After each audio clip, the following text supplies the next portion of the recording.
The apostles gathered around Jesus and told him all that they had done and taught. He said to them, "Come away to a deserted place all by yourselves and rest a while." For many were coming and going, and they had no leisure even to eat.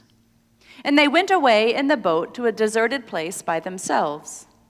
Now many saw them going and recognized them, and they hurried there on foot from all the towns and arrived ahead of them.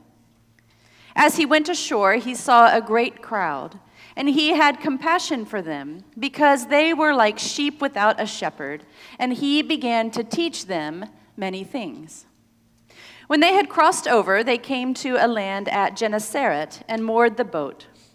When they got out of the boat, people at once recognized him and rushed about the whole region and began to bring the sick on mats to wherever they heard he was. And wherever he went, into villages or cities or farms, they laid the sick in the marketplaces and begged him that they might touch even the fringe of his cloak. And all who touched it were healed. The gospel of the Lord. You may be seated. Let us pray. May the words of my mouth and the meditations of all our hearts be pleasing in your sight, O God, our rock and our Redeemer. Amen. Come away to a deserted place all by yourselves and rest a while. Here is what I want us to do this morning, just that. To come away to a deserted place by yourselves to rest in the presence of God. Because I know that you are weary.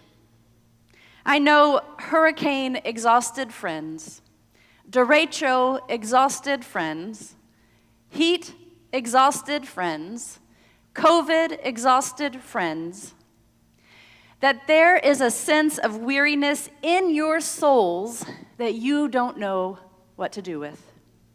Exhaustion that has come from worry and heat and fear and anxiety and all of the things that keep piling on to our lives.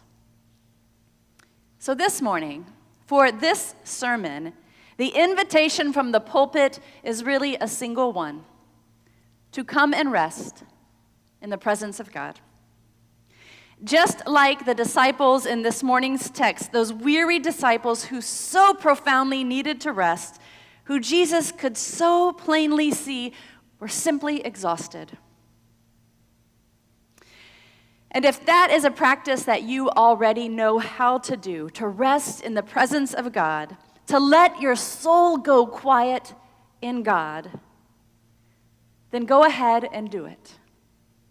In other words, if your eyes are closed for this whole sermon, even if you are asleep, I will bless it this week only.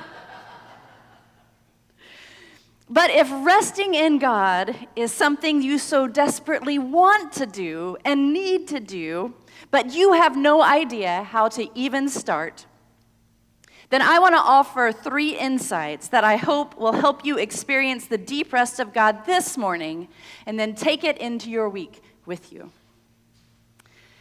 The first is this: deep rest comes from God, and it comes from the God already within you. Deep rest comes from the God who is already within you. What I want you to imagine is this: that at your very center, in the deepest places of you, God dwells. Your interior space, your soul, is God's home on earth. Julian of Norwich, who is my favorite mystic, who lived in the 14th century, said it like this. She said, "Greatly ought we to rejoice that God dwells in our souls, and more greatly ought we to rejoice that our souls dwell in God. Our soul is created to be God's dwelling place, and the dwelling place of our soul is God. God has made God's home in us, and we have made our home in God.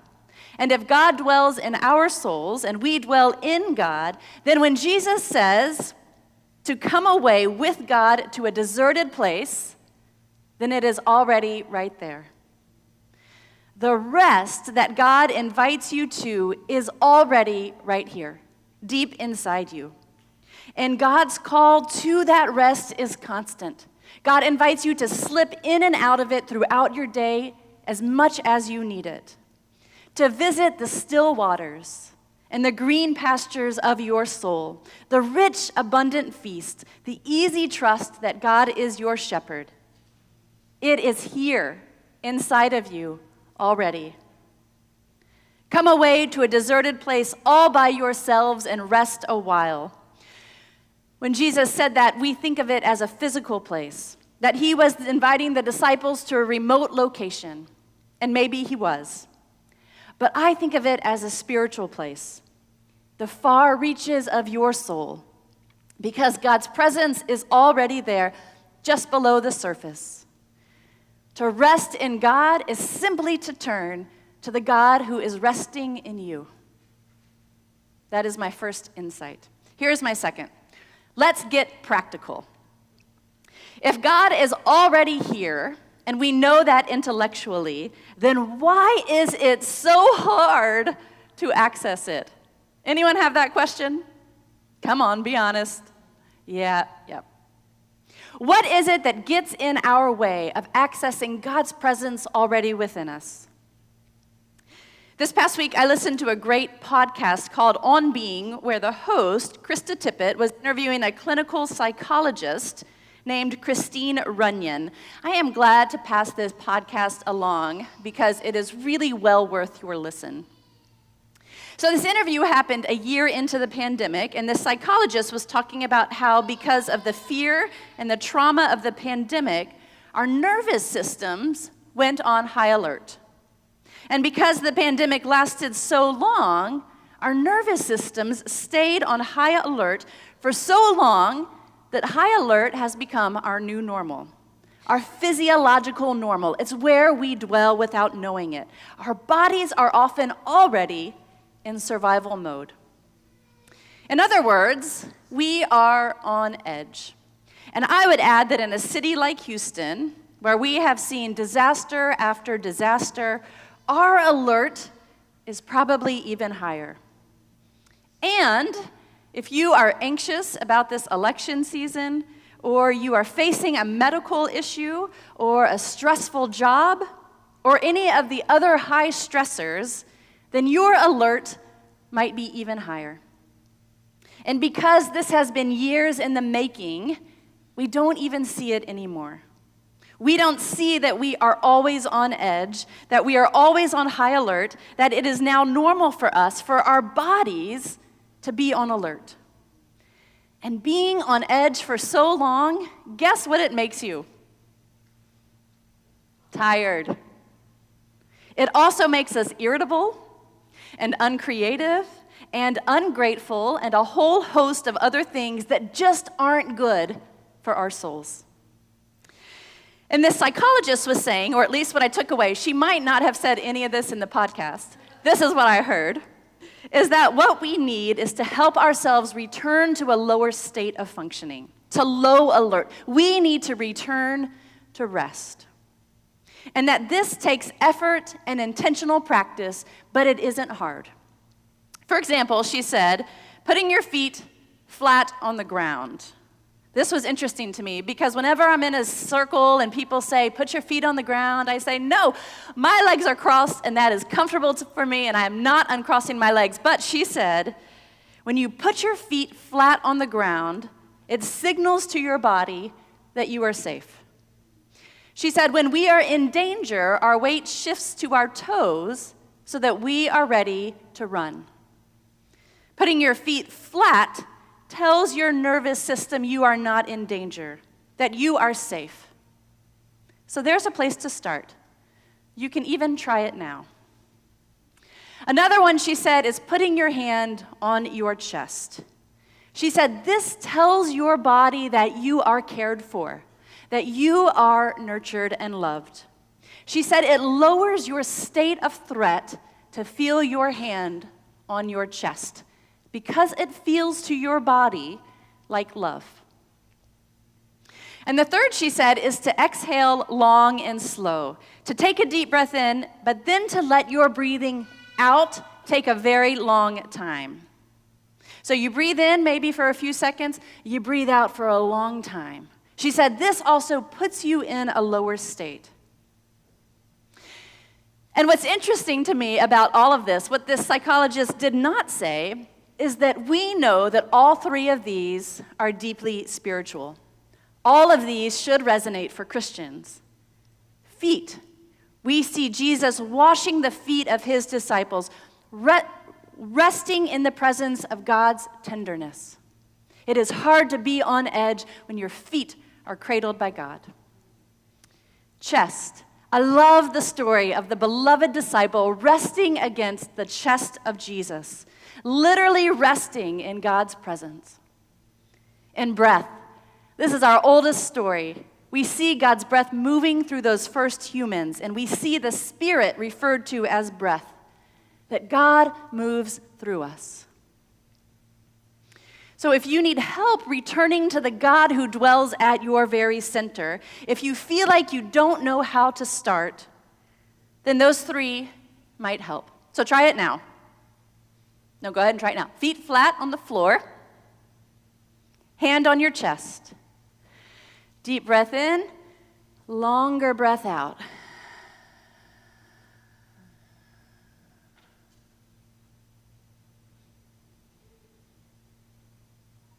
When we start to get in the habit of it, then it gets easier to drop into God's presence, God's restful presence, which is right there. It's right here, y'all. It's right here.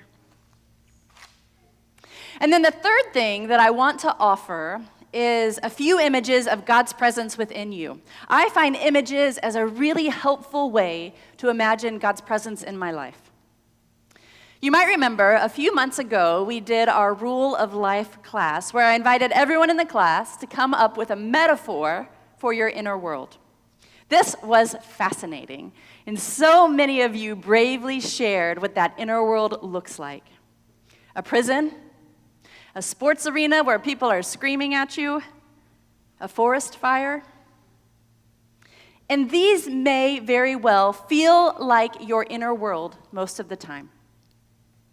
But I want you to hold another image alongside it, another image of your inner world.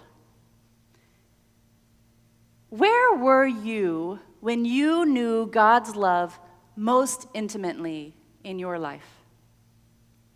What was happening when God's love made a tangible difference for you? Who has shown you love most beautifully in this life? Maybe you have an early memory of being so safe and held and loved. Maybe a more recent memory of joy or friendship or kindness or beauty. What is an image that speaks to you of profound love? Bring that one to mind. Hold it alongside the difficult metaphor. And if you don't have one, bring to mind Psalm 23. God as your shepherd, still waters, green grasses, bring it to mind. Or perhaps God's presence in the prison or the sports arena or the forest fire. God's presence filling your inner world, changing your inner world, breaking open the prison bars, quieting the screaming crowd, putting out the raging fire. What is an image that speaks to you of God's movement of love in your life?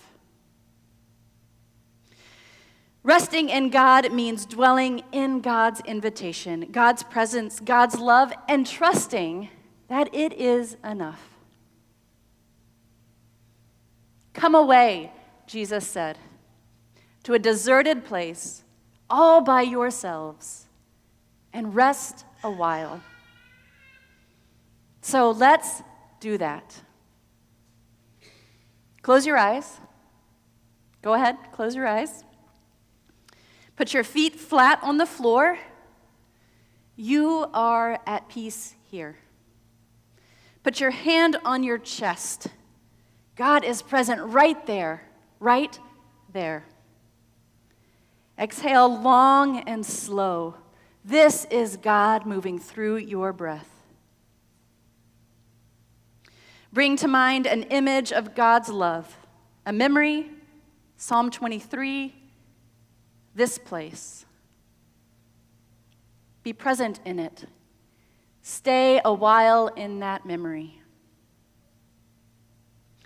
God has invited you to encounter God here, to rest here, right here, in God's love, in God's very presence, and to keep coming back every hour, every minute if you need it, for God is there. And I invite you to stay there in God's presence through this period of silence and music. Come away to a deserted place, all by yourselves, and rest a while. For good news, God is there.